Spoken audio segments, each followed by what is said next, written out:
അപ്പൊ തുടങ്ങല്ലേ? തുടങ്ങാം. നാട്ടിൽ വന്നു കഴിഞ്ഞപ്പോഴാണ് എൻ്റെ ലൈഫിലൊരു ഇൻസിഡൻറ്റ് ഉണ്ടാവുന്നത്.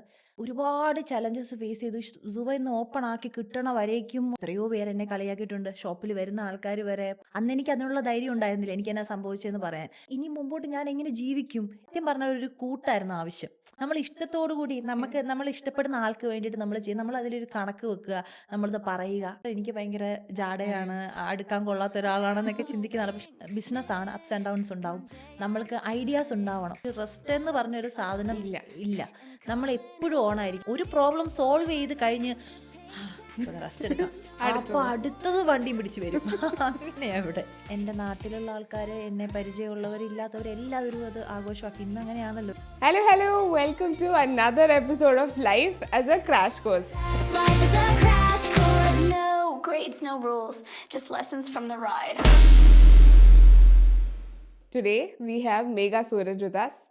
ഒരു വെൽ എസ്റ്റാബ്ലിഷ്ഡ് ഓണ്ടർപ്രണറും കണ്ടന്റ് ക്രിയേറ്ററും ആണ്. She has gone through a lot in her early adulthood or early 20s and it established a ground for her to become a resilient self today. So welcome to the podcast, Megha. Thank you so much for coming today. അപ്പോൾ തുടങ്ങല്ലേ? തുടങ്ങാം. അപ്പോൾ in your own words Megha, ആരാണ് Megha? What is your story? ഞാൻ എന്നെക്കുറിച്ച് പറയാം. ഞാൻ ജനിച്ചത് കോട്ടയത്ത് കാഞ്ഞിരപ്പള്ളി എന്ന് പറഞ്ഞ സ്ഥലത്താണ്. എൻ്റെ വീട്ടിൽ ചാച്ചൻ, അമ്മ, 2 ബ്രദേഴ്സാണ്, യങ്ങർ ബ്രദേഴ്സാണുള്ളത്. അപ്പം എൻ്റെ ഒരു ചൈൽഡ്ഹുഡ് എന്ന് പറഞ്ഞു കഴിഞ്ഞാൽ ഞാൻ ഭയങ്കരമായിട്ടും പാമ്പേർഡായിട്ട് വളർന്ന ഒരാളാണ്. അപ്പം എല്ലാത്തിലും എനിക്ക് ഒന്നുകിൽ ചാച്ചൻ ഒന്നുകിൽ അമ്മ എനിക്ക് വേണം. അപ്പോൾ ഭയങ്കര ഡിപ്പെൻഡൻ്റ് ആയിട്ടുള്ള ഒരാളായിരുന്നു. എൻ്റെ ചൈൽഡ്ഹുഡ് എന്ന് പറയുമ്പം സ്കൂളിൻ്റെ സമയത്തൊക്കെ ആണെന്നുണ്ടെങ്കിൽ കൂടുതലും ഭയങ്കര ഇൻട്രോവേർട്ടായിരുന്നു ഞാൻ. ബുക്സാണ് കൂടുതലും പഠിക്കുക, ക്ലാസ്സിൽ പോവുക, തിരിച്ച് വീണ്ടും വീട്ടിൽ വരിക, അങ്ങനെ ഒരു സ്വഭാവമായിരുന്നു. ഇപ്പം പലർക്കും എന്നെ കാണുന്ന, എൻ്റെ സ്കൂളിൽ എൻ്റെ കൂടെ പഠിച്ചിരുന്ന പല ആൾക്കാർക്കും ഞാൻ തന്നെയാണോ ഇതെന്നുള്ളത് അവർക്ക് ഭയങ്കര സർപ്രൈസ് ആയിരിക്കും. അവർക്ക് വിശ്വസിക്കാനേ പറ്റുന്നുണ്ടാവില്ല. പിന്നെ ഞാൻ എന്ന് പറഞ്ഞാൽ എൻ്റെതായ ഒരു വേൾഡാണ്. ഞാൻ ആ ഒരു ഫാൻറ്റസി വേൾഡ് ഉണ്ടാക്കി അതിൻ്റെ ഉള്ളിൽ നിന്ന് അവിടെ സന്തോഷം കണ്ടെത്തുന്ന ഒരാളായിരുന്നു ഞാൻ. ചെറുപ്പത്തിൽ അങ്ങനെയായിരുന്നു. പിന്നെ സ്കൂളൊക്കെ നല്ല സ്മൂത്തായിട്ട് പോയി. അതിനുശേഷം എൻ്റെ മനസ്സിലൊരാഗ്രഹം എന്ന് പറഞ്ഞാൽ ഒരു MBA ചെയ്യണം എന്നായിരുന്നു. MBA HR തന്നെ എടുക്കണം എന്നുള്ളതായിരുന്നു എൻ്റെ ആഗ്രഹം. അങ്ങനെ BComന് ശേഷം ഞാൻ ബാംഗ്ലൂർക്കാണ് MBA ചെയ്യാനായിട്ട്. അപ്പോൾ എൻ്റെ ഫാദറിന് എന്നെ ഒരു ബാങ്കിങ് ഫീൽഡിലാണ് കാണണം എന്നായിരുന്നു പുള്ളിയുടെ ആഗ്രഹം. പക്ഷേ എൻ്റെ ആഗ്രഹം ഇതാണ്, എനിക്ക് ബാംഗ്ലൂർ പോകണമെന്ന് പറഞ്ഞപ്പോൾ അമ്മ അതിന് എഗൻസ്റ്റ് ആയിട്ടാണ് നിന്നത്. പക്ഷേ ചാച്ചൻ എൻ്റെ ആഗ്രഹത്തിനൊപ്പം ഒന്നും അങ്ങനെ നമ്മളെ ഫോഴ്സ് ചെയ്ത് ചെയ്യിപ്പിക്കാൻ നോക്കിയിട്ടില്ല. പുള്ളി എൻ്റെ കൂടെ തന്നെ നിന്ന് എന്നെ ബാംഗ്ലൂർക്ക് വിട്ടു. എനിക്ക് HR എടുക്കണം, ആ ഫീൽഡ് തന്നെ എടുക്കണം, അത് തന്നെ എടുത്തു. അങ്ങനെ ഞാൻ ബാംഗ്ലൂർ ലൈഫിന് ശേഷം പിന്നീട് ഞാൻ നാട്ടിൽ വന്നു. നാട്ടിൽ വന്നു കഴിഞ്ഞപ്പോഴാണ് എൻ്റെ ലൈഫിലൊരു ഇൻസിഡൻറ്റ് ഉണ്ടാവുന്നത്. അവിടുന്ന് ലൈഫ് അങ്ങോട്ട് പിന്നെ ചേഞ്ച് ആവുമായിരുന്നു. അതുവരെ ഉണ്ടായിരുന്ന എൻ്റെ ആ ഒരു കംഫർട്ട് സോണൊക്കെ അങ്ങ് മാറി പിന്നെ വേറൊരു രീതിയായിരുന്നു. അപ്പം ഞാൻ ഈ ബാംഗ്ലൂരിൽ നിന്ന് നാട്ടിൽ വന്ന ഉടനെ തന്നെ നമ്മുടെ ആ ഒരു സമയം ഒരു 2018, 19 ആ സമയത്തൊക്കെ ഈ ഡബ് സ്മാഷ്, മ്യൂസിക്കലിയുടെയൊക്കെ സമയമായിരുന്നു. നല്ല ആക്റ്റീവായിട്ട് അപ്പോഴാണ് ഞാൻ അറിയുന്നത്, എനിക്കിങ്ങനെ ഒരു ആക്ടിങ്ങും എനിക്ക് ഇഷ്ടമുണ്ടെന്നുള്ളത്. അതും എൻ്റെ വീട്ടിൽ നിന്നുകൊണ്ട് നമ്മൾ ആ ഒരു അതിൽ നിന്നുകൊണ്ട് ചെയ്യണതായിരുന്നു. അപ്പോൾ അങ്ങനെ എനിക്ക് പെട്ടെന്ന് തന്നെ ഫോളോവേഴ്സും കാര്യങ്ങളൊക്കെ കയറി വന്ന ഒരു സമയമായിരുന്നു. അന്നാണ് ഈ ഒരു ഇഷ്യൂ ഉണ്ടാകുന്നത്. അതിനുശേഷം പിന്നെ അധികം നാളുണ്ടായില്ല. പിന്നെ എൻ്റെ കല്യാണമായിരുന്നു. കല്യാണം കഴിഞ്ഞ് ഞാൻ പിന്നെ ദുബായിലേക്ക് വന്നു. ഹസ്ബൻഡ് ഇവിടെയായിരുന്നു വർക്ക് ചെയ്തിരുന്നത്. അങ്ങനെ ദുബായിൽ വന്നു കഴിഞ്ഞിട്ട് ഞാൻ ഇവിടെ വർക്ക് ചെയ്ത് ഞാൻ എൻ്റെ ഫീൽഡിൽ തന്നെയാണ് വർക്ക് ചെയ്തത്. അതിന് ശേഷമാണ് ഈ ബിസിനസ്സിലേക്ക് കടന്നത്. അപ്പം എൻ്റെ ആദ്യത്തെ ബ്രാഞ്ച് ഇവിടെ ദുബായിൽ ഫസ്റ്റ് ബ്രാഞ്ച് സ്റ്റാർട്ട് ചെയ്തു. അതൊരു 5 years ആയി. പിന്നെ സെക്കൻഡ് ബ്രാഞ്ച്, അതും ഒരാഗ്രഹമായിരുന്നു തൃശ്ശൂർ വേണമെന്നുള്ളത്. അങ്ങനെ രണ്ടാമത്തെ ബ്രാഞ്ച് തൃശ്ശൂർ സ്റ്റാർട്ട് ചെയ്തു. അപ്പോൾ അതും ഇപ്പോൾ 2 years ആയി. ഇതാണ് ഇവിടെ വരെയുള്ള എൻ്റെ ഒരു ജേർണി എന്ന് പറയുന്നത്. Okay, since you said about your business, എൻ്റെ അടുത്ത ചോദ്യം അതിനെപ്പറ്റിയാണ്. Okay. സുവ ഡിസൈൻസ് ഇവിടെ ഇൻകോപ്പറേറ്റ് ചെയ്യുമ്പം എന്തൊക്കെ ബുദ്ധിമുട്ടുകളാണ് ഉണ്ടായത്? എന്തൊക്കെ പാഠം പഠിച്ചു? As a business owner, what was the experience like? ഇവിടെ എന്ന് പറഞ്ഞു കഴിഞ്ഞാൽ എനിക്കറിയില്ല, നാട്ടിലെ വെച്ച് കമ്പയർ എൻ്റെ ആദ്യത്തെ സംരംഭം ഇവിടെ ആയിരുന്നില്ല. എൻ്റെ തുടക്കം ദുബായിലായതുകൊണ്ട് തന്നെ എ ടു സെഡ് എല്ലാ കാര്യങ്ങളും പഠിച്ചു എന്ന് പറയാം. കാരണം ഒന്നാമത്തെ കാര്യം എല്ലാം നമ്മൾ തന്നെ വേണം ചെയ്യാനായിട്ട്. ഞാനും എൻ്റെ ഹസ്ബൻഡും കൂടെ കൂടിയാണ് എല്ലാ കാര്യങ്ങളും ഫ്രം ദ സ്ക്രാച്ച് നമ്മൾ തന്നെ ചെയ്യണം. നമുക്ക് വേണമെന്നുണ്ടെങ്കിൽ ഇവിടുത്തെ ലീഗൽ സൈഡുകളൊക്കെ നമുക്ക് വേണമെങ്കിൽ ഇവിടെ നമുക്ക് ബിസിനസ് സർവീസസ് ചെയ്യുന്ന ആൾക്കാരുണ്ട്, അവർക്ക് കൊടുക്കാം. പക്ഷെ അന്നത്തെ ഒരു നമ്മുടെ ഒരു ശുഷ്കാന്തി. അല്ല ഫൈനാൻഷ്യൽ അങ്ങനെ കപ്പാസിറ്റി അത്രേ ഉണ്ടായിരുന്നുള്ളൂ. കാരണം നമ്മൾ വളരെ ചെറിയ പ്രായത്തിലാണ് ഇതിലേക്ക് വന്നത്. ഞാനും ചെറുപ്രായമായിരുന്നു, ഹസ്ബൻഡും അങ്ങനെ തന്നെയായിരുന്നു. അപ്പം ആ ഒരു ചെറിയ പ്രായത്തിലേക്ക് നമ്മുടെ കയ്യിൽ അങ്ങനെ ലിക്വിഡ് ഫണ്ട് ഒന്നും ഉണ്ടായിരുന്നില്ല. പിന്നെ വീട്ടുകാരെ ഡിപ്പെൻഡ് ചെയ്തിട്ട് ഒരിക്കലും അവർ തരാൻ തയ്യാറായിരുന്നു. അപ്പോൾ ഞങ്ങളുടെ പേരൻസിനെ ഡിപ്പെൻഡ് ചെയ്തിട്ട് ഞങ്ങൾ ഒരിക്കലും ബിസിനസ് ചെയ്യില്ല എന്നുള്ളൊരു ഇതുണ്ടായിരുന്നു. അതുകൊണ്ട് തന്നെ ഓരോ കാര്യങ്ങൾക്കും നമ്മൾ തന്നെ പോകണം. നമ്മൾ തന്നെ പോയി പാൽത്തവാറിലൊക്കെ അറിയാമല്ലോ ഫോർമാലിറ്റീസൊക്കെ. സത്യം പറഞ്ഞാൽ അവിടെ കിടന്നു എന്ന് പറയാം ഈ ഷോപ്പ് തുടങ്ങുന്നതിന് വരെയുള്ള കാര്യങ്ങൾ. പിന്നെ ഇൻറ്റീരിയറിൻ്റെ ആയിക്കോട്ടെ ഒരുപാട് ചലഞ്ചസ് ഫേസ് ചെയ്തു. സുബൈന്ന് ഓപ്പൺ ആക്കി കിട്ടണ വരേക്കും ഉള്ള ഒരു ചലഞ്ച് എന്ന് പറഞ്ഞത് ഒരു വലിയ ചലഞ്ചായിരുന്നു. പിന്നെ സ്റ്റാഫിനെ ഹയർ ചെയ്യുന്നതൊക്കെ നമുക്ക് പെട്ടെന്ന് നടന്നു പോയ കാര്യമാണ്. അത് കഴിഞ്ഞിട്ട് ഇപ്പം ഇനോഗ്രേഷൻ്റെ ടൈം ആണെങ്കിൽ പോലും ഇനോഗ്രേഷൻ നമ്മൾ ആരെയൊക്കെ വിളിക്കണം, ഞങ്ങൾക്ക് പല ആൾക്കാരെയും വിളിക്കാൻ പോലും പറ്റുന്നില്ല. കാരണം ലാസ്റ്റ് മിനിറ്റ് ഷോപ്പിൻ്റെ ക്ലീനിങ് വരെ ഹസ്ബൻഡാണ് ചെയ്തുകൊണ്ടിരിക്കുന്നത്. ഞാൻ രാവിലെ മുതൽ ഉച്ച വരെ പാക്കിങ് പ്രൈസിങ് ഒക്കെ ചെയ്തു. പുള്ളി ഈവനിങ് അടിച്ചു വാരൽ പരിപാടികളൊക്കെ പുള്ളി ചെയ്തു. സത്യം പറഞ്ഞാൽ വിളിക്കേണ്ട ആൾക്കാരെ പോലും ഞങ്ങൾ വിളിച്ചില്ല. അത് നമ്മുടെ ആ തുടക്കത്തെ ഒരു പരിചയക്കുറവ് കൊണ്ടൊക്കെ ഉള്ളൊരു പ്രശ്നങ്ങളൊക്കെ ഉണ്ടായിട്ടുണ്ടായിരുന്നു.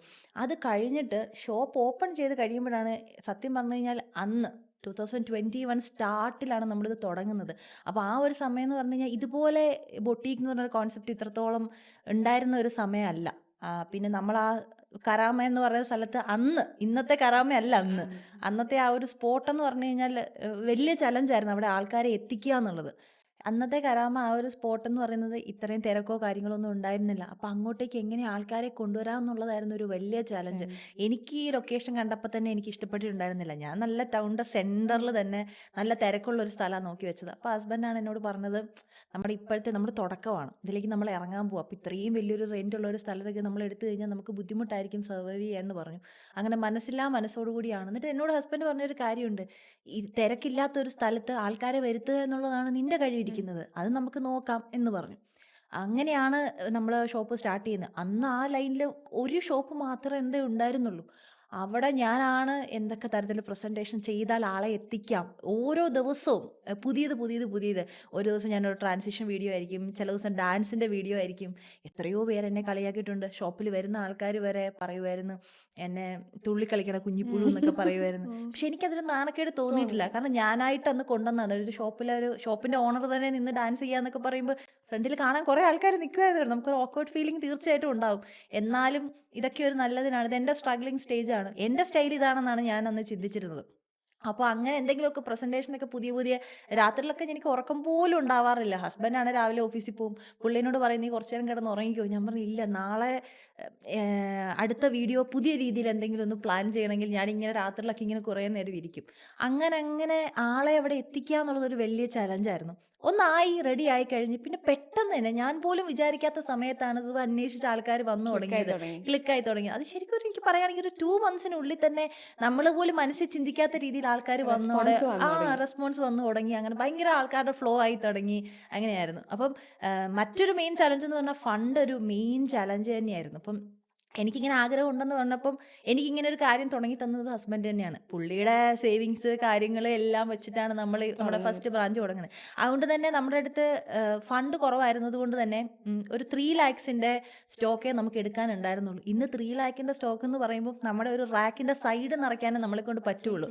5 വർഷം മുമ്പാകുമ്പം അത്രയും കോസ്റ്റ് എല്ലാത്തിനും പ്രൈസൊക്കെ കുറവായിരുന്നത് കൊണ്ട് എങ്ങനെയൊക്കെയോ അങ്ങനെ സെറ്റപ്പാക്കി ഷോപ്പ് അങ്ങനെ ഒന്ന് നിറച്ചു വെച്ചു ഇനോഗ്രേഷന് വേണ്ടിയിട്ടെന്ന് പറയാം. വരുന്ന പല ആൾക്കാരും നമ്മൾ പുതിയതാണല്ലോ, അപ്പോൾ കയറി ഇറങ്ങുകയും ചെയ്യുമ്പോൾ നമ്മളെ ചൊറിയാനൊക്കെ കുറേ ആൾക്കാരുണ്ട്. ആദ്യം റാക്കൊക്കെ നിറച്ച് വെച്ചോളൂ ഇങ്ങനെയെന്നൊക്കെ പറഞ്ഞിട്ട്. പക്ഷേ നമ്മുടെ ലിമിറ്റേഷനുള്ളിൽ നിന്നുകൊണ്ട് നമുക്കതേ പറ്റുണ്ടായിരുന്നുള്ളൂ. അങ്ങനെ അതാണ് ഞാൻ പിന്നെ പതിയെ ആ ഒരു 3 lakhs നമ്മൾ പതുക്കെ 6 lakh ആക്കുന്നു. അതിൽ നിന്ന് കൂട്ടി വരുന്നു. അങ്ങനെ കൂട്ടിയാണ് നമ്മൾ ഒരു സ്റ്റോക്ക് കൂട്ടിയെന്ന് തന്നെ പറയാം. പിന്നെ ഒരു ഇവിടെ ഞാൻ ഫേസ് ചെയ്തൊരു മെയിൻ ഇഷ്യൂ എന്ന് പറഞ്ഞാൽ സ്റ്റാഫിൻ്റെ ഇഷ്യൂ ആണ്. നമുക്ക് ഒരു ഇപ്പം ശരിക്കും പറഞ്ഞാൽ ഒരു 5 ഇയേഴ്സ് ആയിട്ട് എത്ര സ്റ്റാഫ് പോയി വന്നു എന്നുള്ളത് തന്നെ നമുക്കൊരു കൗണ്ടില്ല. അത്രത്തോളം സ്റ്റാഫുകളാണ് വന്നു പോകുന്നത്. അതൊരു ഒരു ബുദ്ധിമുട്ടാണ്. ഡിഫിക്കൽട്ടാണ്. നമുക്കിത് കസ്റ്റമർ നമ്മുടെ ആ സൈഡ് അറിയേണ്ട ആവശ്യമില്ല. കസ്റ്റമർ നോക്കുമ്പം ഇപ്പം ചാറ്റ് ചെയ്യുന്നുണ്ട്, നമ്മൾ വാട്സപ്പ് ത്രൂ നമ്മൾ ചാറ്റ് ചെയ്യുന്നുണ്ട്, അല്ലെങ്കിൽ ഇൻസ്റ്റോർ വരുമ്പം അവർ നല്ലൊരു സർവീസാണ് നമ്മുടെ അടുത്ത് നിന്ന് ആഗ്രഹിക്കുന്നത്. നമ്മൾ ഒരു സ്റ്റാഫിനെ പഠിപ്പിച്ച് ഒരു റെഡിയാക്കി ഇതുവരെ നമ്മൾ എത്തിച്ചു.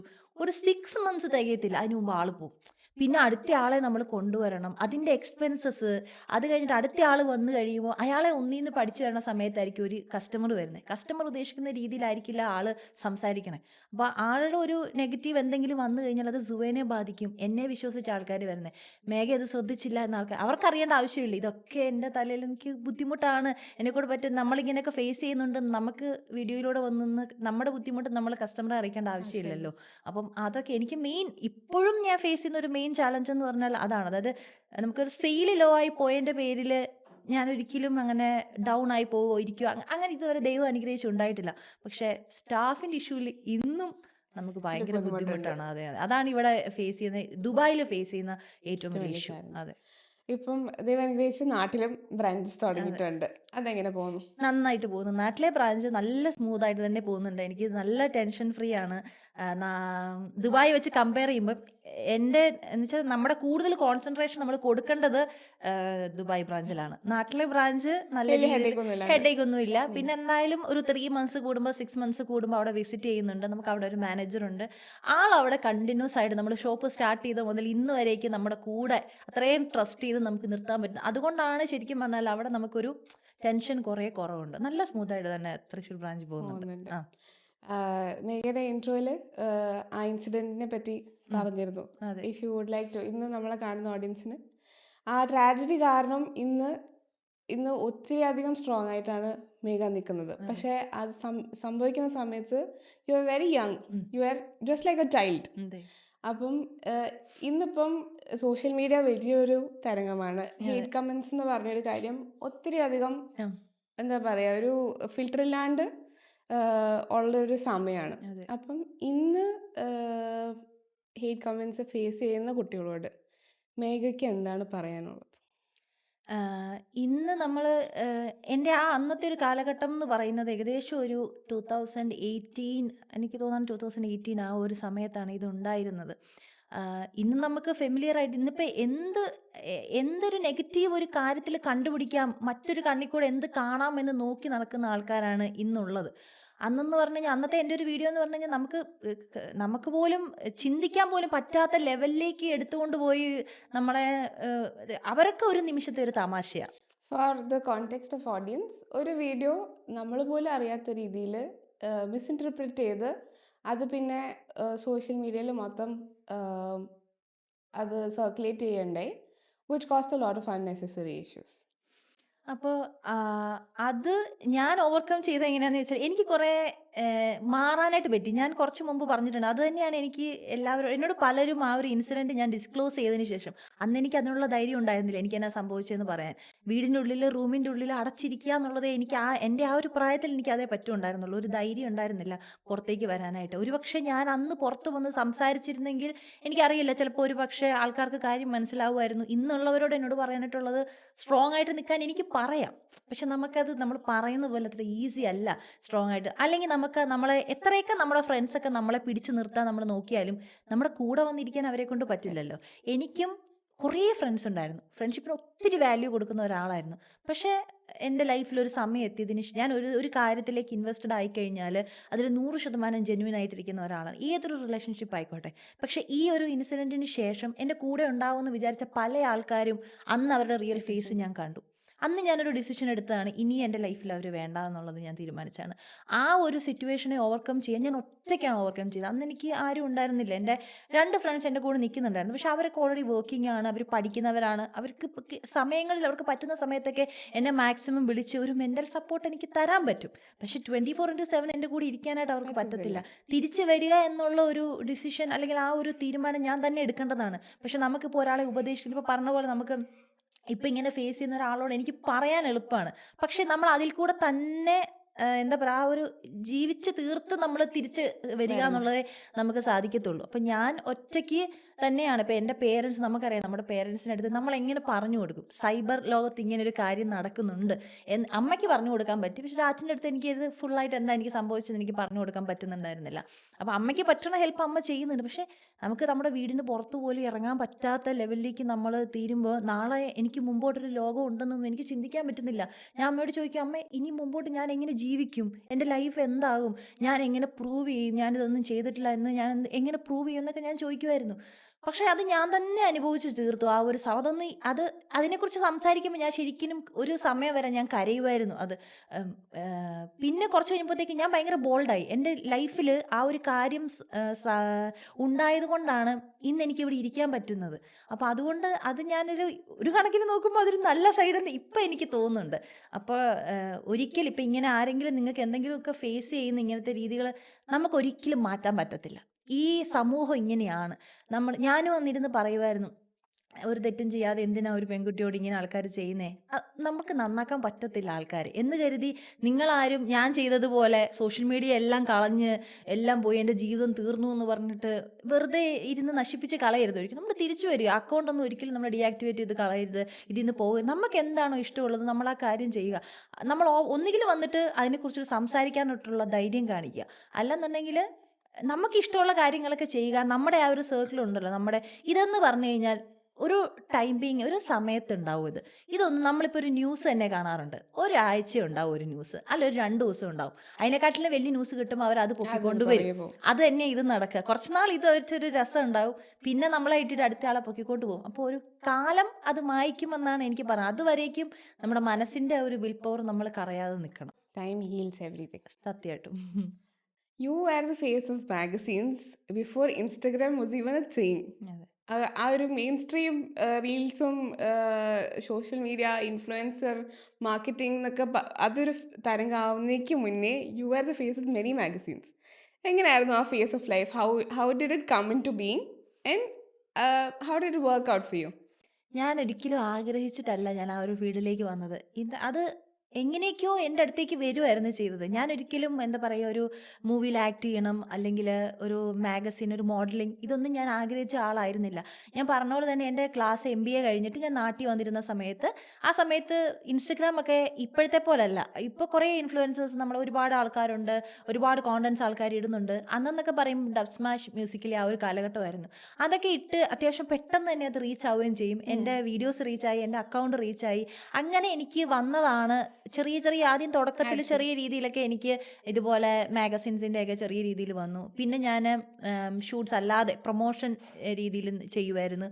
അതൊക്കെ ഒന്ന് ചെയ്ത് കഴിഞ്ഞിട്ട് പിന്നെ റെഫറൻസ് ഉണ്ടാവുമല്ലോ, അതിൽ നമുക്ക് നമ്മുടെ കൂടെ വർക്ക് ചെയ്യുന്ന ആൾക്കാർ, ഫോട്ടോഗ്രാഫേഴ്സ് ഉണ്ടാവും, പിന്നെ അതുപോലെ തന്നെ മേക്കപ്പ് ആർട്ടിസ്റ്റ് ഉണ്ടാവും. അവരുടെ റെഫറൻസ് ത്രൂ എനിക്ക് അടുത്തത് വന്ന് അങ്ങനെയാണ് എനിക്ക് പോയിരുന്നത്. ആ കാലം ഞാൻ ശരിക്കും എൻജോയ് ചെയ്തിരുന്ന ഞാൻ പറഞ്ഞ പോലെ എൻ്റെ ആ ഒരു എന്താ പറയുക, ഒരു ടെൻഷൻ ഇല്ലാത്ത, അവൾ ഭയങ്കര ഹാപ്പി ആയിട്ടുണ്ടായിരുന്ന, എനിക്കിങ്ങനെയൊക്കെ ഒരു കഴിവുണ്ടെന്ന് ഞാൻ തിരിച്ചറിഞ്ഞ, എനിക്കിതൊക്കെ അറിയില്ല, എനിക്ക് മോഡലിംഗ് ചെയ്യാൻ പറ്റുമെന്നോ അല്ലെങ്കിൽ എനിക്കിങ്ങനെ ആക്ട് ചെയ്യാൻ പറ്റുമെന്നോ ഒന്നും അറിയില്ലായിരുന്നു. ഞാൻ എൻ്റെ ചൈൽഡ്ഹുഡ് പറഞ്ഞല്ലോ. അപ്പോൾ അങ്ങനെയുള്ള ഒരാൾ ഇതൊക്കെ ചെയ്യുന്നു എന്ന് പറയുമ്പോൾ അത് ഞാൻ ശരിക്കും എൻജോയ് ചെയ്തിരുന്ന ഒരു ഫേസ് ആയിരുന്നു. പക്ഷെ അധികം നാൾ ഉണ്ടായിരുന്നില്ല, അത് കുറച്ച് കാലം ഉണ്ടായിരുന്നുള്ളൂ. അത് ആക്ടിങ് ഇഷ്ടമാണെന്ന് പറഞ്ഞല്ലോ, എപ്പോഴെങ്കിലും ആ ഒരു ഫീൽഡിലോട്ട് പോകണം എന്ന് ആഗ്രഹിച്ചിട്ടുണ്ടോ?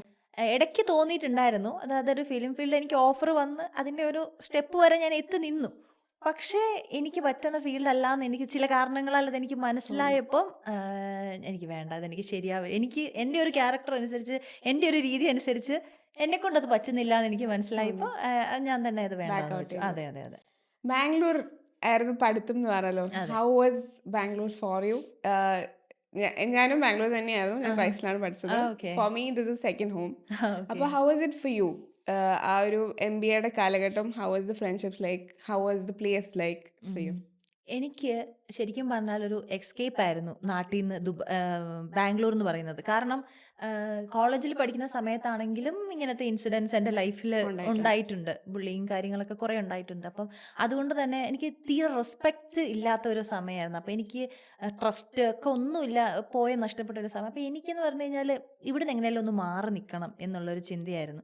അങ്ങനെയാണ് ഞാൻ ബാംഗ്ലൂർ ഓപ്റ്റ് ചെയ്യുന്നത്. അപ്പോൾ നാട്ടിൽ നല്ല നല്ല കോളേജുകളുണ്ടല്ലോ, നിങ്ങൾക്ക് അവിടെ പഠിച്ചാൽ പോലെന്ന് വെച്ചപ്പോൾ ഞാൻ ഒരു ഒളിച്ചോട്ടം എന്നൊക്കെ നമുക്ക് പറയാം, ഇവിടെ എനിക്ക് ഇവിടുന്ന് മാറി നിൽക്കണം എന്നുള്ള ഒരു ചിന്തയായിരുന്നു. കാരണം ഞാൻ പറഞ്ഞത് തന്നെ എപ്പോഴും അമ്മ ചാച്ചൻ അവരെ ഡിപ്പെൻഡ് ചെയ്തിട്ടാണ് നിൽക്കുന്നത്. എനിക്ക് ഒറ്റയ്ക്ക് ജീവിക്കണം, ഒറ്റയ്ക്ക് നിൽക്കണം, എനിക്ക് ഈ ഒരു സെൽഫ് എൻവയോൺമെന്റിൽ നിന്ന് സഫീഷ്യന്റ് അത് ആണ്. തന്നെ മാറണം എന്നൊക്കെയുള്ള ഒരു ചിന്ത കൊണ്ടാണ് ഞാൻ ബാംഗ്ലൂർ ചൂസ് ചെയ്തത്. അവിടെ ചെന്ന് എനിക്ക് കിട്ടിയിരിക്കുന്ന ഒരു റെസ്പെക്റ്റ് എന്ന് പറയുന്നത് ഭയങ്കര വലുതാണ്. എനിക്ക് നല്ല ഫ്രണ്ട്സിനെ കിട്ടിയിട്ടുണ്ടായിരുന്നു. എനിക്ക് അവിടെ ബോയ്സ് ആയിരുന്നു എൻ്റെ ഫ്രണ്ട്സ് ആയിട്ടുണ്ടായിരുന്നുള്ളത്.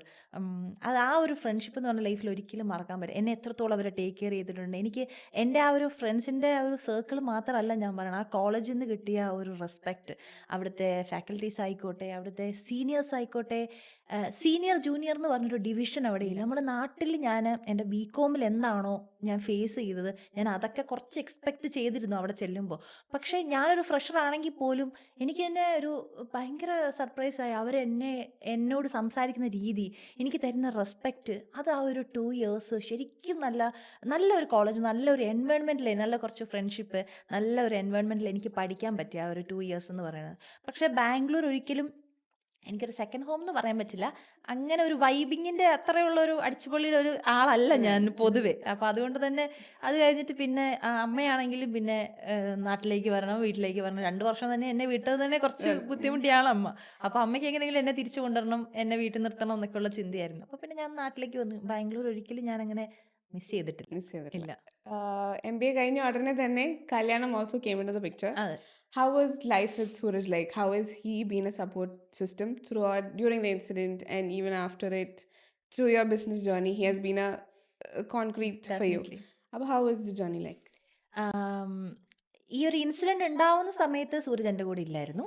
അതിനുശേഷമാണ് ഈ ഒരു ഇൻസിഡൻറ്റും ഒരു കാരണമാണെന്ന് പറയാം. പെട്ടെന്ന് തന്നെ കല്യാണം ആയി, വീട്ടുകാർ പെട്ടെന്ന് തന്നെ കല്യാണം ആലോചിച്ചു, കല്യാണത്തിലേക്ക് കടന്നു. അപ്പം എനിക്ക് മൊത്തത്തിലൊരു, ഞാൻ പറഞ്ഞല്ലോ, എനിക്കൊരു മൊത്തത്തിലൊരു ട്രസ്റ്റ് നഷ്ടപ്പെട്ടിരുന്ന സമയത്ത് നമുക്ക് ആരെ വിശ്വസിക്കാൻ പറ്റും, നമ്മുടെ കൂടെ നിന്നിട്ടുള്ള ആൾക്കാർ പോലും ഇങ്ങനെ ചെയ്യുമ്പോൾ നമുക്ക് ആരെ വിശ്വസിക്കാൻ പറ്റും എന്നുള്ളൊരു ചിന്ത. പിന്നെ എനിക്കെന്ന് പറഞ്ഞാൽ എനിക്ക് എന്താ വേണ്ടതെന്ന് ആ സമയത്ത് എനിക്കറിയില്ല. എനിക്ക് സത്യം പറഞ്ഞാൽ ഒരു കൂട്ടായിരുന്നു ആവശ്യം.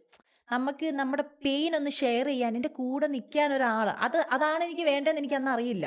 പക്ഷേ എൻ്റെ വീട്ടുകാരെടുത്തൊരു ഡിസിഷനാണ് കല്യാണം എന്നുള്ളത്. അത് ഏറ്റവും ബെസ്റ്റ് ഡിസിഷൻ എന്ന് ഞാൻ പറയും. ഇപ്പം എനിക്ക് സൂരജിനെ കണ്ട് ആദ്യം പരിചയപ്പെടുമ്പോൾ പോലും സൂരജിനോട് എനിക്ക് ഒരുപാട് കാര്യങ്ങൾ നമ്മൾ പെണ്ണ് കാണുന്ന സമയത്ത് നമുക്ക് ചോദിക്കാം. അവരുടെ വർക്ക് എങ്ങനെയാണ്, ദുബായിൽ എന്താണ് ചെയ്യണത്, ഇതൊന്നുമില്ല. ഞാൻ ഒരു മര്യാദയും അങ്ങോട്ട് കാണിക്കാതെ എൻ്റെ ഇൻസിഡൻസ് ഞാനിങ്ങനെ പറഞ്ഞുകൊണ്ടിരിക്കുക. എന്നുവെച്ചാൽ എനിക്ക് പെട്ടെന്ന് ഒരാളെ കിട്ടി എൻ്റെ പെയിൻ പറയാൻ വേണ്ടി. അപ്പോൾ എനിക്ക് സംഭവിച്ച ഇൻസിഡൻസ് ഒരു 10 മിനിറ്റ് സമയം നിങ്ങൾ സംസാരിക്കാൻ പറഞ്ഞ് തന്ന് ഞാൻ ഏകദേശം ഒരു ഹാഫ് ആൻ അവറോളം അത് നീട്ടി എൻ്റെ കാര്യങ്ങളെല്ലാം പറഞ്ഞ്. അന്ന് ആ ഒരു സംസാരത്തിൽ എനിക്ക് മനസ്സിലായി, എനിക്ക് ഈ ആളുടെ കൂടെ എനിക്ക് ലൈഫ് ലോങ് എനിക്ക് ജീവിക്കണമെന്ന് എനിക്ക് തോന്നി. എനിക്കൊരു സപ്പോർട്ടായിരിക്കും. പെട്ടെന്ന് ആരൊക്കെയോ വന്ന് ഇത്രയും അതിൻ്റെ തൊട്ട് തലേദിവസം വരെ ഉണ്ടായിരുന്ന പോലല്ല എൻ്റെ മനസ്സിൻ്റെ ആ ഒരു ഭാരമൊക്കെ ഇറങ്ങി. അങ്ങനെ എനിക്ക് തോന്നിയത്. പിന്നെ അവിടുന്ന് അങ്ങോട്ട് സൂരജ് എന്ന് പറഞ്ഞാൽ സോഷ്യൽ മീഡിയയിൽ ആക്റ്റീവായിട്ടുള്ള ഒരാളല്ല. ഇൻസ്റ്റഗ്രാമിലൊന്നും വീഡിയോസേ ഉണ്ടായിരുന്നില്ല. അങ്ങനെ ഒരാൾ എനിക്ക് വേണ്ടി, ഞാൻ എല്ലാം സ്റ്റോപ്പ് ചെയ്ത് വെച്ചിരിക്കുമായിരുന്നു. റീൽസ് കാര്യങ്ങളെല്ലാം സ്റ്റോപ്പ് ചെയ്ത് എൻ്റെ അക്കൗണ്ടൊക്കെ എനിക്ക് പോയി, ഞാൻ ഡീആക്ടിവേറ്റ് ചെയ്ത് കളഞ്ഞു. അതുകൊണ്ട് തന്നെ എനിക്ക് ഒന്നും സോഷ്യൽ മീഡിയ ഇല്ലാത്തതുകൊണ്ട് തന്നെ സൂരജിന് എങ്ങനെയെങ്കിലും എന്നെ തിരിച്ചു കൊണ്ടുവരണമെന്ന് ഭയങ്കര ആഗ്രഹമായിരുന്നു. അതിന് വേണ്ടിയിട്ട് പുള്ളി ആക്ട് ചെയ്ത് ഓരോ വീഡിയോസൊക്കെ എന്നെ ഇങ്ങനെ, നമ്മുടെ പെണ്ണുകാളിൽ കഴിഞ്ഞിട്ട് കുറച്ച് ടൈം ഉണ്ടായിരുന്നു കല്യാണത്തിൻ്റെ സമയത്ത്. അപ്പോൾ പുള്ളി റീൽ ചെയ്തിട്ട് ഇപ്പുറത്തെ എന്നോട് പറയും നീ ചെയ്യാൻ പറഞ്ഞിട്ട് എനിക്കിങ്ങനെ അയച്ചു തരും. അപ്പം എനിക്കിങ്ങനെ ഫോൺ ഇങ്ങനെ കയ്യിൽ പിടിക്കുമ്പോഴും നമുക്കൊരു വിറയല. ഇനിയും ആൾക്കാരെന്നെ കാണുമ്പോൾ അങ്ങനെ എന്നെ ഒരു കമൻ്റ് എങ്കിലും അങ്ങനെ വന്നു കഴിഞ്ഞാൽ എനിക്ക് സഹിക്കാൻ പറ്റത്തില്ല. അതുകൊണ്ട് തന്നെ ഞാൻ പല പ്രാവശ്യം റിജക്ട് ചെയ്ത് വിടും. സൂരജ് പിന്നെ അയക്കും ഓരോ വീഡിയോ. എന്നിട്ട് എന്നോട് പറയും, എനിക്ക് ഈ മൂവിയിലെ ഈ സീൻ എനിക്ക് ഭയങ്കര ഇഷ്ടമാണ്, ഒന്ന് ആക്ട് ചെയ്ത് കാണിച്ചു തരാമോ, ഈ പാട്ട് എനിക്ക് ഭയങ്കര ഇഷ്ടമാണ്, ഒന്ന് ആക്ട് ചെയ്ത് കാണിച്ചു തരാം. അങ്ങനെ സൂരജ് പറഞ്ഞാലും ഞാൻ ഒരെണ്ണം ആക്ട് ചെയ്തു. പക്ഷെ എനിക്ക് കോൺഫിഡൻസ് ഒന്നുമില്ല. ഞാൻ പഴയ പോലെ വീട്ടിലിരുന്ന് മേക്കപ്പ് ഒക്കെ ചെയ്ത് ഡ്രസ്സൊക്കെ എടുത്തിട്ടിട്ട് ഞാൻ അയച്ചു കൊടുത്തു. പക്ഷെ ഞാൻ പറഞ്ഞു ഞാൻ എവിടെ ഇത് പോസ്റ്റ് ചെയ്യില്ല എന്ന് പറഞ്ഞു. പിന്നെ സൂരജിനെ മീറ്റ് ചെയ്ത് പെണ്ണ് കാണലിന് ശേഷം കല്യാണത്തിന് ഇടയ്ക്കുള്ള ഒരു ഗ്യാപ്പിൽ സൂരജ് പിന്നെ വന്ന സമയത്ത് നമ്മൾ മീറ്റ് ചെയ്തപ്പോഴും സൂരജ് തന്നെ ഇനിഷ്യേറ്റീവ് എടുത്ത് എന്നെ കൊണ്ട് നമുക്ക് 2 പേർക്കൂടെ നിന്നിട്ട് വീഡിയോ ചെയ്യാം എന്ന് പറഞ്ഞു. അങ്ങനെയാണ് പതിയെ എനിക്കിത് മാറി അങ്ങനെ സൂരജ് എന്നെ കൊണ്ട് വീണ്ടും ഇൻസ്റ്റഗ്രാം ഓപ്പൺ ചെയ്യിപ്പിച്ചു. ഞാൻ വേറൊരു ഇൻസ്റ്റാഗ്രാം അക്കൗണ്ട് സ്റ്റാർട്ട് ചെയ്തു. അങ്ങനെയാണ് ഞങ്ങളുടെ കപ്പിൾ വീഡിയോസ് ഇട്ട് തുടങ്ങുന്നത്. അങ്ങനെയാണ് ഞാൻ ഈ കോണ്ടന്റ് ക്രിയേഷനിലേക്ക് ഞാൻ വീണ്ടും തിരിച്ചു വരുന്നത്. അത് കഴിഞ്ഞ് ദുബായിൽ എത്തിക്കഴിഞ്ഞിട്ട് പിന്നെ എനിക്ക് പ്രൊമോഷൻസ് വന്നു തുടങ്ങി. അപ്പം എനിക്ക് വർക്ക് ചെയ്യുന്നുണ്ടെങ്കിലും ഞാൻ വീക്കെൻഡ്സിലൊക്കെ പ്രൊമോഷൻസ് ചെയ്യും. ഞാൻ ചെയ്യുന്ന പ്രൊമോഷൻസ് സൂരജ് തന്നെയാണ് എനിക്ക് ഷൂട്ട് ചെയ്ത് തരുന്നത്. അങ്ങനെയായിരുന്നു ആ ഒരു ജേർണി. പിന്നെ അതിനുശേഷം ബിസിനസ് എന്ന് പറയുന്ന ഒരു കാര്യം, എനിക്ക് എൻ്റെ ജോബിൽ ഞാൻ വർക്ക് ചെയ്യുന്നുണ്ടെങ്കിലും പണ്ട് മുതലേ ബിസിനസ് ചെയ്യണമെന്നൊരാഗ്രഹം എനിക്കുള്ള ആളല്ല. അല്ല അല്ലായിരുന്നു അല്ലായിരുന്നു ഇതിനെപ്പറ്റി ചിന്തിച്ചിട്ടേ ഇല്ല. ചിന്തിച്ചിട്ടേ ഇല്ല. കാരണം എൻ്റെ ഫാദർ ഒരു ബിസിനസ്മാനാണ്, ജ്വല്ലറി ഫീൽഡിലാണ്. ഒരു 35 വർഷമായിട്ട് ഈ ഒരു ഫീൽഡിലാണ്. ചാച്ചനും ചാച്ചൻ്റെ ഫാമിലിയും ഒക്കെ അങ്ങനെയാണ്. പക്ഷെ ഒരിക്കൽ പോലും എനിക്ക് ചാച്ചനെ പോലെ ആകണം, എനിക്കൊരു ബിസിനസ് ചെയ്യണമെന്ന് ഞാൻ ഒരിക്കലും ആഗ്രഹിച്ചിട്ടില്ല. ഇത് എനിക്കിങ്ങനെ കോണ്ടന്റ് ക്രിയേഷൻസും കാര്യങ്ങളൊക്കെ ഞാൻ ചെയ്യുന്നത് കൊണ്ടും പ്രൊമോഷനും കാര്യങ്ങളും ഒക്കെ ഞാൻ ചെയ്യുന്നത് കൊണ്ടും എനിക്ക് തന്നെ തോന്നി ഞാൻ പല ആൾക്കാർക്കും പ്രൊമോഷൻ ചെയ്യുന്ന സമയത്ത് അവർക്ക് കിട്ടുന്ന ഒരു ബെനിഫിറ്റ് ഉണ്ടല്ലോ. അതായത് അവരെന്നോട് പറയാറുണ്ട്, മേഘയുടെ വീഡിയോ ഇതായി, അതനുസരിച്ച് നമുക്ക് നല്ല രീതിയിൽ പോകുന്നുണ്ട് കാര്യങ്ങൾ എന്ന് പറഞ്ഞപ്പോഴത്തേക്കിനും എനിക്കും തന്നെ തോന്നി ഓക്കെ, എനിക്കും കാലിബർ ഉണ്ട്. സ്വന്തമായിട്ട് എനിക്കൊരു സോഷ്യൽ മീഡിയയും കാര്യങ്ങളൊക്കെ ഉണ്ട്, അതുകൊണ്ട് എന്തുകൊണ്ട് എനിക്കൊന്ന് സ്റ്റാർട്ട് ചെയ്തുകൂടാന്ന് തോന്നിയത് എനിക്ക് അപ്പോഴാണ്. പക്ഷേ അറിയാൻ വയ്യാത്തൊരു കാര്യത്തിലേക്ക് ഞാൻ ഒരിക്കലും ഇറങ്ങത്തില്ല. ഇപ്പോൾ ഒരു ജ്വല്ലറി എനിക്ക് അതിനെക്കുറിച്ച് ഒന്നും അറിയില്ല. ഇപ്പം എൻ്റെ ഫാമിലി ആ ഒരു സൈഡാണെങ്കിൽ പോലും എനിക്ക് അതിനെക്കുറിച്ചൊരു സീറോ നോളജാണ്. അപ്പോൾ ഒരിക്കലും ഞാൻ പോയി സൂരജിൻ്റെ അടുത്തിട്ട് എനിക്കൊരു ജ്വല്ലറി സ്റ്റാർട്ട് ചെയ്ത് തരണം എന്ന് പറഞ്ഞാൽ സൂരജ് സ്റ്റാർട്ട് ചെയ്ത് തരത്തൊന്നുമില്ല. എനിക്ക് ഈ ഡ്രസ്സിങ്, ഈ ഒരു ക്ലോത്തിങ്ങിനെ കുറിച്ചിട്ട് അറിയാമെന്ന് വ്യക്തമായപ്പോഴാണ് എനിക്കത് സ്റ്റാർട്ട് ചെയ്ത് തന്നത്. കാരണം ചെറുപ്പം മുതലേക്കും ഭയങ്കര ക്രേസ് ആയിരുന്നു, എനിക്ക് ഡ്രസ്സിനോട് ഭയങ്കര ക്രേസ് ആയിരുന്നു. ഞാൻ ഏറ്റവും കൂടുതൽ എനിക്ക് കിട്ടുന്ന പോക്കറ്റ് മണിയൊക്കെ സ്പെൻഡ് ചെയ്യുന്ന ഡ്രസ്സിലാണ്. ഏറ്റവും കൂടുതൽ വഴക്ക് കേൾക്കുന്നത് വീട്ടിലെ ഡ്രസ്സിൻ്റെ പേരിലാണ്. വെറുതെ ഡ്രസ്സ് എടുക്കുക എന്നല്ല, ആ ഡ്രസ്സ് എന്ത് ഫാബ്രിക്കാണ് വേണ്ടത്, അത് അവിടെ ഷോപ്പിൽ പോകുമ്പോൾ അവരോട് ഞാൻ ചോദിച്ചു മനസ്സിലാക്കും എന്ത് ഫാബ്രിക്കാണ്. ടൈലറിൻ്റെ അടുത്ത് പോയിട്ട് അത് എക്സ്പ്ലെയിൻ ചെയ്യും, എനിക്ക് ഇങ്ങനെയൊക്കെ വേണം, ഞാനിങ്ങനെ മിക്സ് ആൻഡ് മാച്ച് ആക്കി ചെയ്ത് അതൊക്കെ. പിന്നെ എൻ്റെ ഫ്രണ്ട്സ് എന്നെ കൊണ്ട് പോയിട്ട് നീ ഞങ്ങൾക്ക് ഇങ്ങനെ ഒന്ന് ചെയ്ത് പാറ്റേൺ ഒന്ന് ചെയ്ത് തരുമോ എന്നൊക്കെ ചോദിക്കും. ഞാൻ അങ്ങനെയൊക്കെ ചെയ്ത് കൊടുക്കുമായിരുന്നു. അപ്പം അങ്ങനെയൊക്കെ എനിക്ക് ഇതിനോട് ഭയങ്കര ഇഷ്ടമുണ്ടെന്നുള്ളത് എനിക്ക്. അപ്പം എനിക്ക് അറിയാവുന്ന ഒരു കാര്യമായതുകൊണ്ടാണ് ഞാനിത് സൂരജിൻ്റെ അടുത്ത് അവതരിപ്പിച്ചപ്പം സൂരജ് എന്നോട് പറഞ്ഞത്, എൻ്റെ കൂടെ നിന്നതും ഞാനത് പ്രൂവ് ചെയ്ത് കാണിച്ചു കൊടുത്തു. എന്നോട് പറഞ്ഞു, ഇത് തുടങ്ങാനായിട്ട് നിനക്കിത് എന്തറിയാമെന്നുള്ളത് നീ ഒന്ന് പ്രൂവ് ചെയ്ത് കാണിക്കാൻ പറഞ്ഞു. അങ്ങനെ ഞാൻ പറഞ്ഞ് മനസ്സിലാക്കി എനിക്കിതിൻ്റെ എന്തൊക്കെ സൈഡുകൾ അറിയാം എന്നുള്ളതെല്ലാം കണ്ടുപിടിച്ചതിന് ശേഷമാണ് സൂരജ് എനിക്കിത് സ്റ്റാർട്ട് ചെയ്ത് തരുന്നത്. അതുകൊണ്ട് തന്നെ ഇപ്പം സൂരജിൻ്റെ സപ്പോർട്ട് പറഞ്ഞു വരുമ്പോൾ സുവ എന്നുള്ള ഒരു പേര് തന്നെ, സുവയുടെ മീനിങ് എന്ന് പറയുന്നത് സൺ എന്നാണ്. അപ്പോൾ എനിക്ക് ഭയങ്കര ആഗ്രഹമായിരുന്നു എനിക്ക് സൂരജിൻ്റെ നെയിമായിട്ട് ഒരു മീനിങ് എന്തെങ്കിലും ഒരു സെയിം ആയിട്ട് വരണം, ഒരു പേരിടണം എന്നെനിക്ക് ഭയങ്കര ആഗ്രഹമായിരുന്നു. അങ്ങനെ ആണ് ഈ സുവ എന്ന് പറഞ്ഞു കഴിഞ്ഞാൽ സൺ എന്നാണ് മീനിങ്, സൂരജ് എന്ന് പറഞ്ഞാൽ സൺ എന്നാണ് മീനിങ്. അപ്പം അങ്ങനെ ഞാനാണ് പറഞ്ഞ ഈ ഒരു ഇത് ഞാൻ പേര് മതി എന്ന് വെച്ചത്. പിന്നെ ഇനോഗ്രേഷൻ ആണെങ്കിൽ പോലും നമുക്കിപ്പോൾ അന്നെന്നൊക്കെ പറഞ്ഞാൽ പല ആൾക്കാരെയും നമ്മൾ ഫെയിമുള്ള ആൾക്കാരാണ് ഇനോഗ്രേഷന് വിളിക്കുന്നത്. എനിക്കെന്ന് പറഞ്ഞു കഴിഞ്ഞാൽ എനിക്ക് സൂരജ് തന്നെ ഇനോഗ്രേറ്റ് ചെയ്യണമെന്നായിരുന്നു എൻ്റെ ആഗ്രഹം. കാരണം എനിക്കിത് തുടങ്ങി തന്ന് എനിക്ക് സപ്പോർട്ടായിട്ട് നിന്നിട്ടുള്ള ആൾ സൂരജ് ആയതുകൊണ്ട് സൂരജ് തന്നെ ഇനോഗ്രേഷൻ ചെയ്താൽ മതി എന്ന് വിചാരിച്ചിട്ടാണ് ഞാൻ സൂരജ് തന്നെ ചെയ്താൽ മതി എന്ന് പറയുന്നത്. പിന്നെ ആ ഒരു ജേർണി തുടർന്ന് ഇപ്പം ഇത്രയും വർഷം വന്ന് ഈ സെക്കൻഡ് ബ്രാഞ്ച് വരെ നിൽക്കുമ്പോഴും എൻ്റെ എല്ലാ കാര്യങ്ങളിലും എനിക്ക് ഫുൾ സപ്പോർട്ടായിട്ട് നിൽക്കാറുണ്ട്. ചില സമയങ്ങളിലൊക്കെ ഞാൻ ഡൗൺ ആയി പോകുന്ന സമയങ്ങളുണ്ട്. അപ്പോഴൊക്കെ ചിലപ്പോൾ എനിക്ക് കടയുടെ കാര്യങ്ങളൊന്നും ശ്രദ്ധിക്കാൻ പറ്റാറുണ്ടാവില്ല. ഞാൻ പെട്ടെന്ന് അതിൽ നിന്ന് ബാക്കൗട്ട് ആവുന്ന സമയത്തൊക്കെ സൂരജ് പിടിച്ചു നിൽക്കും, എന്നെ പിടിച്ചു നിർത്തും, ഷോപ്പിനെ പിടിച്ചു നിർത്തും. അതൊരു വലിയ സപ്പോർട്ടാണ്. സൂരജിൻ്റെ സപ്പോർട്ട് കൊണ്ട് മാത്രമാണ് എനിക്കിപ്പോൾ ഇങ്ങനെ ഇരിക്കാനായിട്ട് പറ്റുന്നത്. And it's not like he is not doing something else. He has a full-time job other than this. അത് തന്നെ, സൂരജ് ഓൾറെഡി വർക്ക് ചെയ്യുന്നുണ്ട്. അതിൻ്റെ കൂടുതൽ സൂരജ് എക്സ്ട്രാ പ്രഷർ എടുത്തിട്ടാണ് ഈ കാര്യങ്ങളൊക്കെ ചെയ്യുന്നത്. അതെ, ഇപ്പോൾ നമ്മൾ കേട്ടുകൊണ്ടിരിക്കുന്ന വ്യൂസിൽ കുറച്ച് പേരെങ്കിലും കല്യാണത്തോടൊരു പേടിയുള്ള കാറ്റഗറിയിലെ കുട്ടികളുണ്ടാവും. അതെ. Being happily married, what is that you have to tell the audience in terms of life before and after marriage? Because എനിക്കും ഒത്തിരി വ്യത്യാസമുണ്ട് life before marriage, life after marriage. എനിക്ക് വേറെ തന്നെ ഒരു ലൈഫ് ലീഡ് ചെയ്യുന്ന പോലെ. and it's so much fun when it's the right person. അതെ. അപ്പം people who are overthinking it, അവരോട് എന്താണ് പറയാനുള്ളത്? ഇതേ ഓവർ തിങ്കിങ് എനിക്കുണ്ടായിരുന്നു. എൻ്റെ കല്യാണം ആലോചിച്ച സമയത്ത് ഞാൻ എൻ്റെ വീട്ടിൽ എൻ്റെ അമ്മയോടും ചാച്ചനോടും പറയുന്ന ഒരു കാര്യമായിരുന്നു, ഒരു പരിചയമില്ലാത്ത ഒരാളുടെ കൂടെ നമ്മൾ ലൈഫ് എങ്ങനെ ജീവിക്കും എന്നുള്ളത്. എന്നോട് പല ആൾക്കാരും മെസ്സേജ് അയച്ചും ചോദിക്കുന്നുണ്ടായിരുന്നു, എങ്ങനെ നമ്മൾ ഞാൻ പേടിയാവുകയാണ്, കല്യാണത്തെക്കുറിച്ച് ആലോചിക്കുമ്പോൾ പേടിയാവുകയാണെന്നുള്ള ഒരു ചിന്ത. എനിക്കും തീർച്ചയായിട്ടും ആ ഒരു ചിന്തയുണ്ടായിരുന്നു. ഫസ്റ്റ് ഓഫ് ഓൾ ഇതെന്ന് പറഞ്ഞു കഴിഞ്ഞാൽ കുറച്ചൊരു പരിധി വരെ നമുക്ക് ഒരാളെ മനസ്സിലാക്കാനായിട്ട് പറ്റും. ബാക്കിയൊക്കെ ദൈവാനുഗ്രഹം ലക്കും തന്നെയാണ് നമുക്ക് കിട്ടുന്നത്. അല്ലാതെ നമുക്ക് ഞാൻ ഇന്ന ക്യാരക്ടറുള്ള ആളാണ്, ഇങ്ങനെ അപ്പിയറൻസ് ഉള്ള ആളെയാണ് ഞാൻ ആഗ്രഹിക്കുന്നത് എന്നൊക്കെ പറഞ്ഞിട്ട് നമ്മളിങ്ങനെ കാൽക്കുലേറ്റ് ചെയ്തിരുന്ന നേരെ ഓപ്പോസിറ്റ് ആയിരിക്കും കിട്ടാൻ പോകുന്നത്. ഞാൻ എന്ന് പറഞ്ഞു കഴിഞ്ഞാൽ ഒരു സീറോ എക്സ്പെക്റ്റേഷൻ ആയിരുന്നു, ഒരു എക്സ്പെക്റ്റേഷനും എനിക്കുണ്ടായിരുന്നില്ല.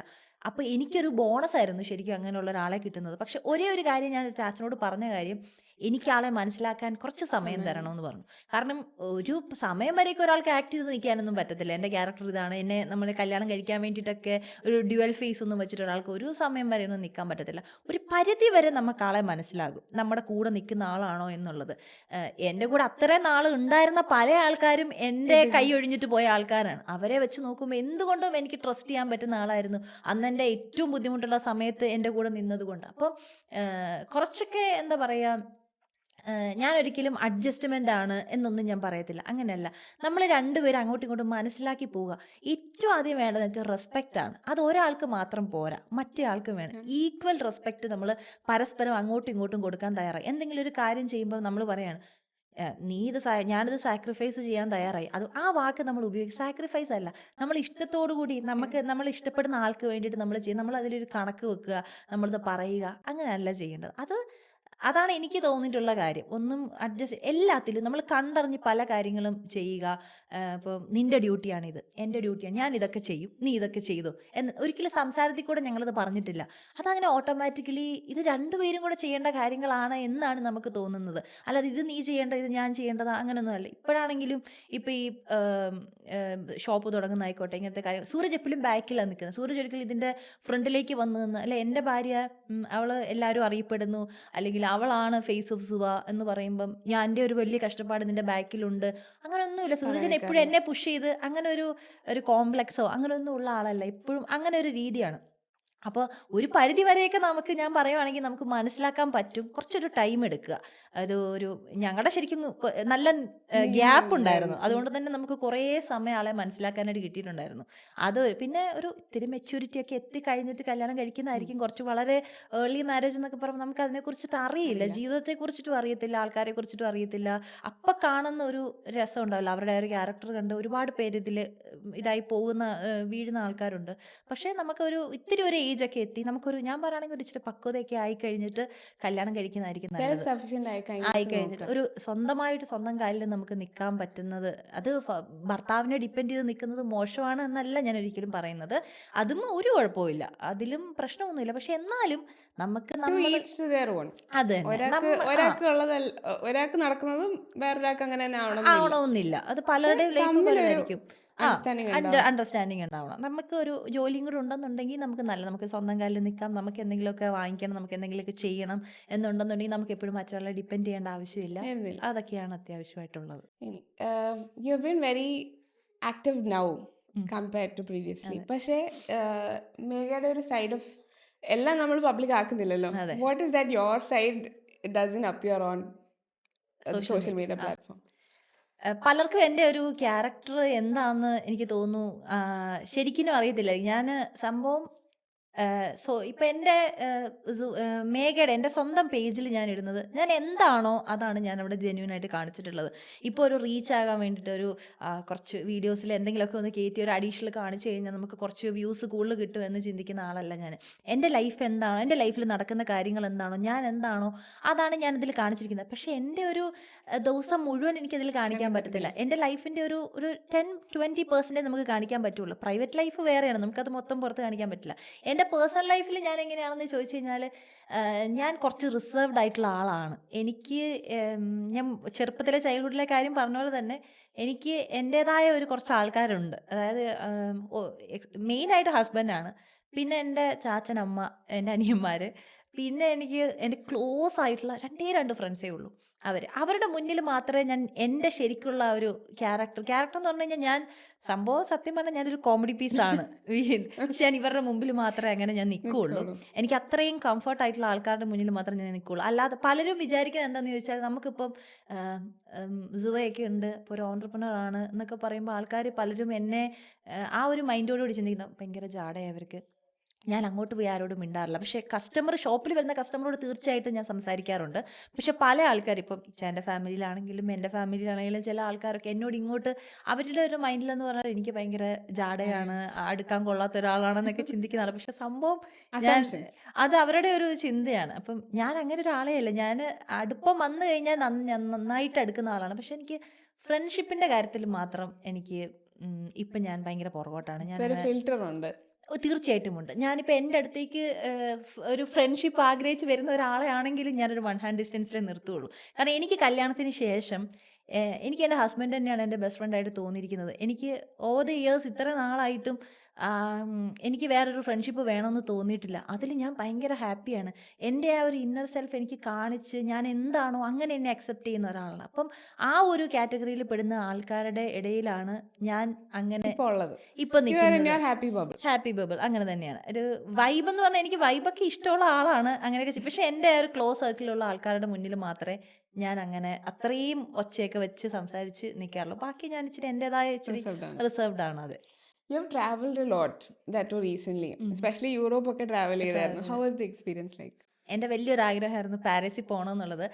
യൂറോപ്പ് ഓപ്റ്റ് ചെയ്ത സമയത്ത് നമുക്ക് വേണമെന്നുണ്ടെങ്കിൽ കുറച്ച് കൺട്രീസ് ഒരുമിച്ച് കാണാമായിരുന്നു ആ ഒരു സമയത്തിനോടിടയ്ക്ക്. പക്ഷേ എനിക്ക് എങ്ങനെയാണെന്ന് ചോദിച്ചാൽ ഒരു സ്ഥലം നമ്മൾ കാണണം, അത് ഫുൾ എക്സ്പ്ലോർ ചെയ്യും, നടന്ന് തന്നെ കാണണം എന്നായിരുന്നു. അവിടുത്തെ സ്ട്രീറ്റ്, അവിടുത്തെ കൾച്ചർ, അതൊക്കെ അവിടുത്തെ ഫുഡൊക്കെ ട്രൈ ചെയ്യണം എന്നൊക്കെയുള്ള ആഗ്രഹം കൊണ്ട് ഏതൊരു സ്ഥലത്ത് പോയാലും രണ്ടാമതൊരു സ്ഥലം കൂടെ ചൂസ് ചെയ്യത്തില്ല, ആ ഒരു സ്ഥലം മാത്രം. അപ്പോൾ എൻ്റെ ഒരു വലിയൊരു ഡ്രീമായിരുന്നു, ചെറുപ്പം മുതലുള്ളൊരു ആഗ്രഹമായിരുന്നു പാരീസ് പോകണം എന്നുള്ളത്. അതിൽ ഇപ്പം അതുപോലെ തന്നെ നമ്മൾ പറയുമല്ലോ, അത് എൻ്റെ ഡ്രീംസ് ഞാൻ പറഞ്ഞല്ലോ ഓൾറെഡി, ഞാൻ ഇങ്ങനെ സ്വപ്നം കണ്ട് അതിങ്ങനെ അച്ചീവ് ചെയ്യാൻ നോക്കുന്ന ആളാണ്.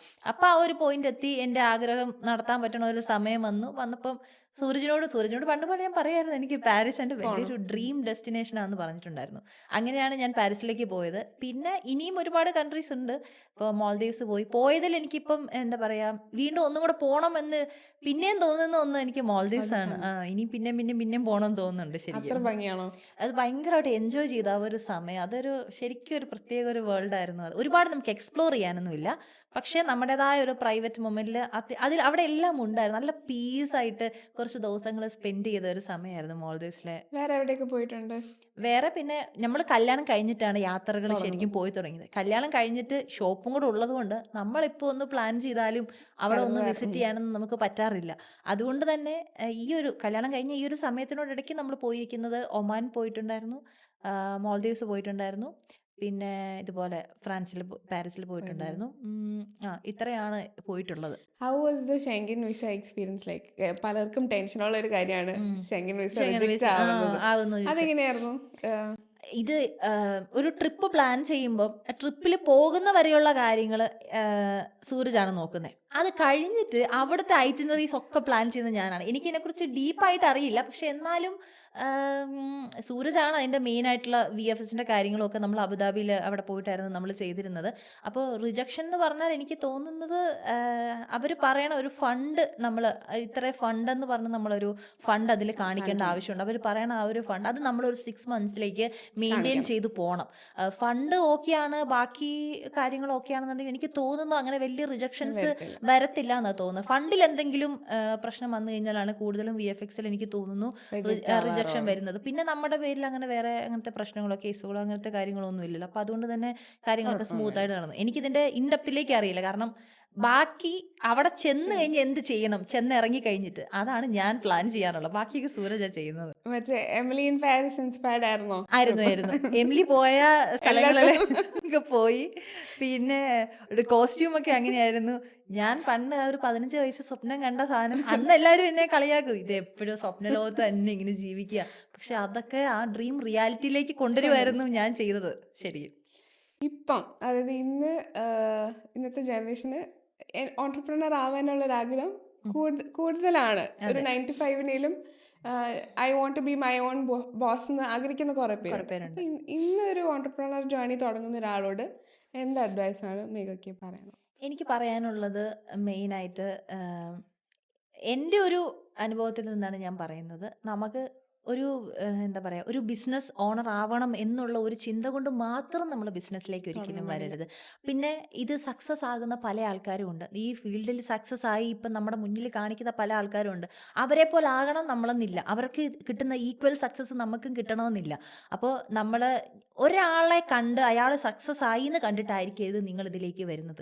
നിങ്ങൾ അത്രത്തോളം പാഷനേറ്റ് ആണെന്നുണ്ടെങ്കിൽ അങ്ങനെ വരണമെന്നാണ് ഞാൻ ആഗ്രഹിക്കുന്നത്. എനിക്ക് അറിയാൻ വയ്യാത്ത ഒരു ഫീൽഡിലേക്ക് ഇപ്പം മറ്റൊരാൾ ചെയ്യുന്ന ഒരു എനിക്ക് വേണമെങ്കിൽ തീർച്ചയായിട്ടും ജ്വല്ലറി ചൂസ് ചെയ്യാമായിരുന്നു. എനിക്ക് എല്ലാ തരത്തിലുള്ള സപ്പോർട്ടും എൻ്റെ സൈഡിൽ എൻ്റെ ഫാദറിൻ്റെ സൈഡിൽ നിന്ന് കിട്ടുമായിരുന്നു.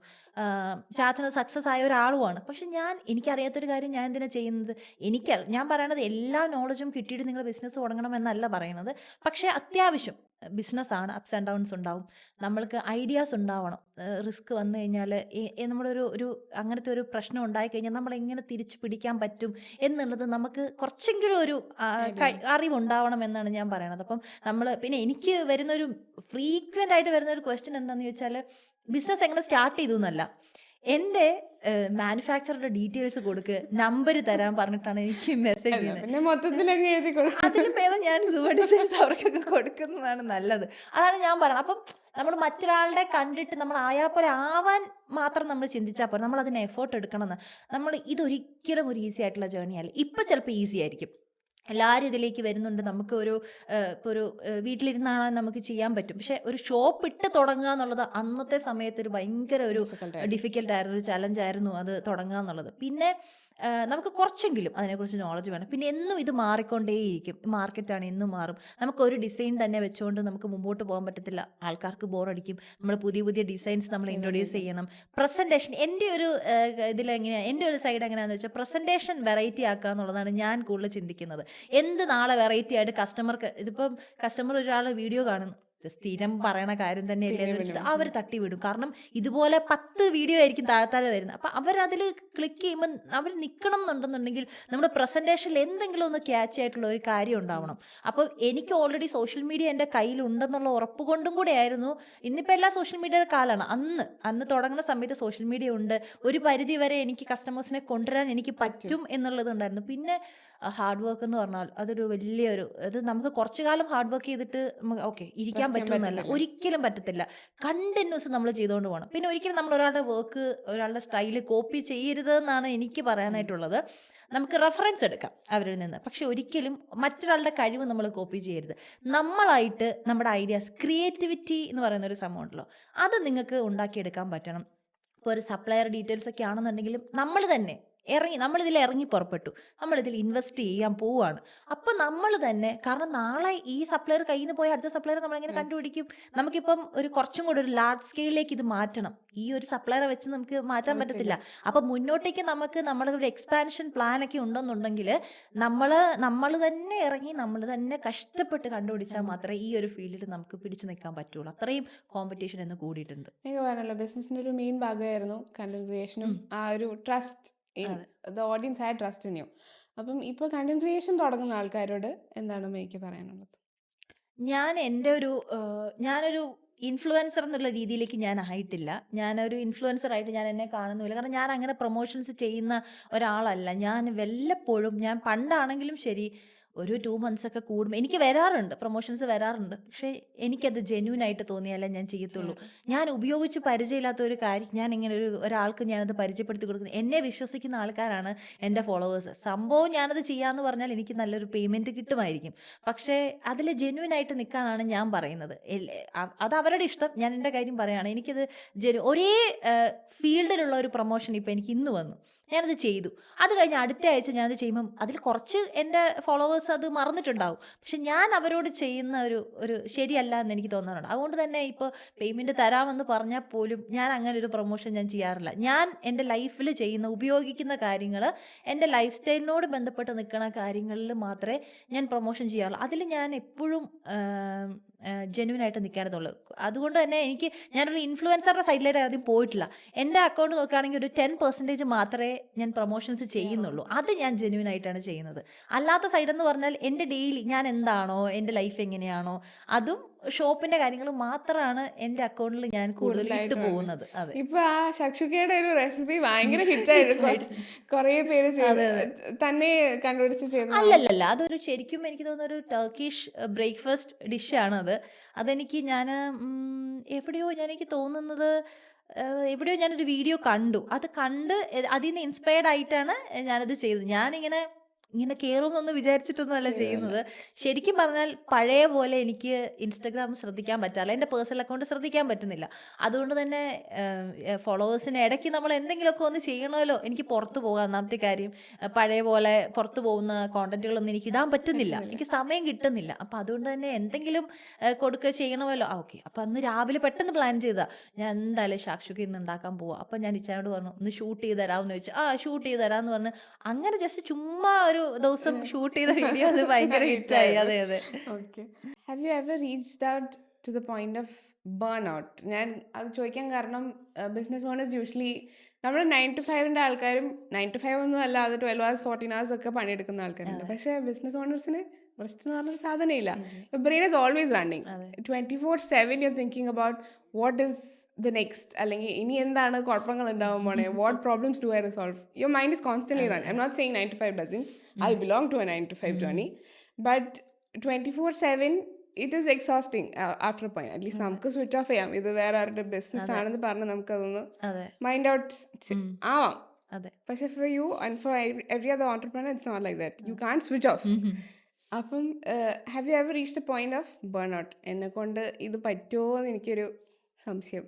തീർച്ചയായിട്ടും ഉണ്ടായിട്ടുണ്ട്. ഒരു തവണയൊന്നുമില്ല, പല തവണകൾ അങ്ങനെ ഉണ്ടായിട്ടുണ്ട്. ഇത് തുടങ്ങിക്കഴിഞ്ഞ ഈ ബിസിനസ് തുടങ്ങിക്കഴിഞ്ഞാൽ പിന്നെ ഒരു റെസ്റ്റ് എന്ന് പറഞ്ഞൊരു സാധനം ഇല്ല.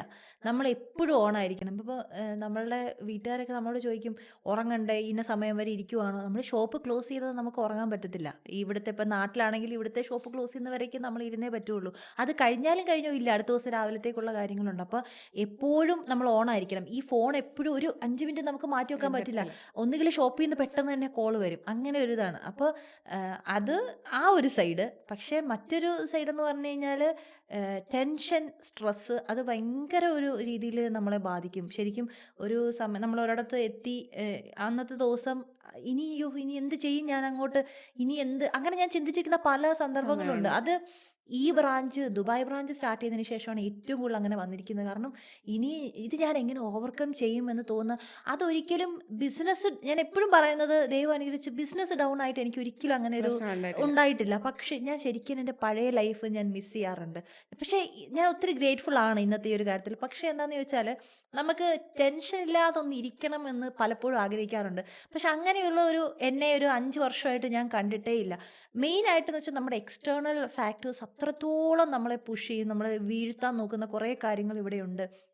പല ആൾക്കാരുടെ രൂപത്തിലുണ്ട്. നമ്മൾ പുറമേ കാണുന്ന പോലെ അത്ര ഈസി അല്ല. നമ്മൾ വീഡിയോ ചെയ്യുമ്പം അവർ വീഡിയോ ചെയ്തു പോസ്റ്റ് ചെയ്തു കഴിഞ്ഞു, അങ്ങനെയല്ല. ഒരുപാട് കാര്യങ്ങൾ എൻ്റെ ബാക്കിലുണ്ട്. ഏറ്റവും കൂടുതൽ എനിക്ക് ഇൻ പേഴ്സൺ ആണ് കുറേ ബുദ്ധിമുട്ടുകൾ ഉണ്ടായിരിക്കുന്നത്. കസ്റ്റമേഴ്സിൻ്റെ രൂപത്തിൽ വന്നിട്ടുണ്ട്, അങ്ങനെ പല ആൾക്കാരുടെ രൂപത്തിൽ നമ്മളെ ഉപദ്രവിച്ചിട്ടുള്ള കുറേ ഇൻസിഡൻസ് ഉണ്ട്. ഞാൻ മുമ്പേ പറഞ്ഞ പോലെ തന്നെ, ഞാൻ എങ്ങനെയാണെന്ന് വെച്ചാൽ ഒരാളെയും അങ്ങോട്ട് പോയി ഹേർട്ട് ചെയ്യാൻ ആഗ്രഹിക്കുന്ന ആളല്ല. എനിക്ക് ഒരാളെ വിഷമിപ്പിച്ച് ഒരു കാര്യം സംസാരിക്കാൻ പോലും എനിക്ക് ഭയങ്കര ബുദ്ധിമുട്ടുള്ള ആളാണ് ഞാൻ. കാരണം മറ്റൊരാൾ വേദനിക്കരുതെന്ന് ആഗ്രഹിക്കുന്ന ഒരാളാണ് ഞാൻ. പക്ഷേ ഇങ്ങോട്ടേക്ക് വന്നു കഴിയുമ്പോൾ, നമ്മൾ ഒരു പരിധിക്കപ്പുറം കയറി കഴിയുമ്പോൾ, ഷോപ്പിൻ്റെ കാര്യത്തിൽ എനിക്ക് റിയാക്ട് ചെയ്തേ പറ്റത്തുള്ളൂ. പല കാര്യങ്ങളിലും ഞാൻ റിയാക്ട് ചെയ്തിട്ടുണ്ട്. ആ റിയാക്ഷൻ കാരണം പല പ്രശ്നങ്ങളും സംഭവിച്ചിട്ടുണ്ട്. നമ്മളൊന്നും ചെയ്യാതെ നമ്മുടേതായ രീതിയിൽ ബിസിനസ് ചെയ്തുകൊണ്ട് പോകുമ്പം അതിൻ്റെ ഇടയിൽ കയറി വന്ന് നമ്മളെ ഉപദ്രവിക്കാൻ വേണ്ടി ശ്രമിക്കുന്ന ഒരുപാട് ആൾക്കാരുണ്ട്. അതൊക്കെ എന്ന് പറഞ്ഞാൽ ചില ദിവസങ്ങളിലൊക്കെ ഞാൻ ആലോചിക്കാറുണ്ട്, ഞാൻ ഓർക്കും ഇനി എങ്ങനെ ഇത് ഓവർകം. ചില ദിവസമൊക്കെ ഞാൻ പ്രാന്ത് പിടിച്ചു.